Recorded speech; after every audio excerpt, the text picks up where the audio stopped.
ఒక అబ్బాయి ఉన్నాడు. అబ్బాయి చాలా ఆహ్, ఏమంటారు తాగుడుకి అలవాటు పడిపోయినాడు. అండ్ ఇది మామూలు కుటుంబం కాదండి. చాలా స్పిరిచువల్ కుటుంబం అది. ఆ కుటుంబం నుంచి ప్రెసిడెంట్స్ వచ్చినారు. చాలా రిచ్. బిల్లీ గ్రహాం గారు ఎళ్లి కూడా ఆయనకు సువార్త చెప్పాడు అబ్బాయికి. ఆ అబ్బాయి రక్షణ పొందలే.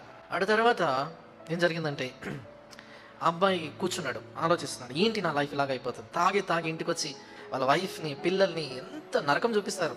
అట్లాంటి పరిస్థితిలో భార్యను, పిల్లల్ని కష్టపెడుతున్న పరిస్థితిలో కూర్చొని then he is thinking that దేవుడు రక్షించుకుంటాడు అని నేను చెప్తున్నాను. దేవుడు నన్ను తీసేస్తాడు అపవిత్రత అని అనుకుంటున్నాను. కానీ దేవుడు చేసేదానికి నా చిత్తం కూడా నేను చేయాలి కదా. నేను కూడా డిటర్మినేషన్ తీసుకోవాలి అని అప్పుడు lord I'm determining my self. నా వైపు నుంచి నా విల్ నీకు అప్పగిస్తున్నా. నేను ఇది విడిచిపెట్టడానికి నాకు సాయం చేయని చెప్పాడు. అబ్బాయికి దేవుడు సాయం చేసినాడు. ఆ తాగుడు అలవాటు నుంచి అబ్బాయిని బయటకు ప్రభు తీసుకొచ్చినాడు.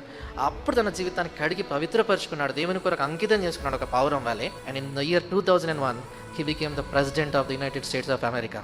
His name is George Bush.